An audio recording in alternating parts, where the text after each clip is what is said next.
Hais mis se blandní nuáinnis mis an dehar festas a Russarún.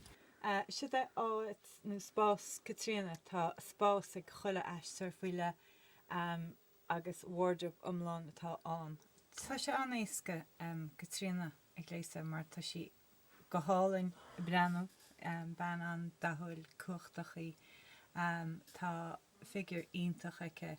So ní se róheachar ní job róheachar é dhéanana Catriona ag léise suas mar breannach si go hálainn mála plastic. Mestú le gúna seo right. I mean, níl se bh tuir tú, bhfuil?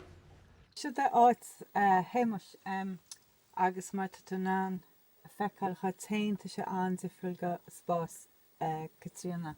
An tús bhí seacaid tuí go sémas cean cos lei sin. Ní hen an seacaid céanna tá se chaáin a neo ach cinál variation so beidir chuile coppla blian as in chuile temlíanana tugtar seacaid nuacho mar ní marin an seacaid chofáda sin agus tá Russarún ag imach le 8,010.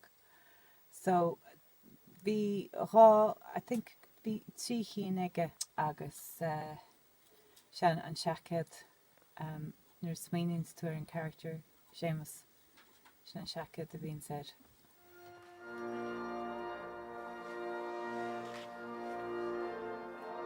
Bhíonn se ansimú léise an character atá pósta because branse sin go leor ar stíl an duine an character a hain nus an nuair a bhí banis Jason Líon a thugma gúna sus gúna I think chasan sé €100 so you know for my buzz as sin rud áil sir a bhí fellúnach go den chin víú le páiste agus del se a character go mór bhí se you know soch frilí and dinta suas agus le Jason agus a gléis suas choil puc amach na héadí a chahatí sé go máis agus is dói you know é chuinál faoi budget chumá so fón cinál kick amach as you know fáil rudí sir is cinál challenge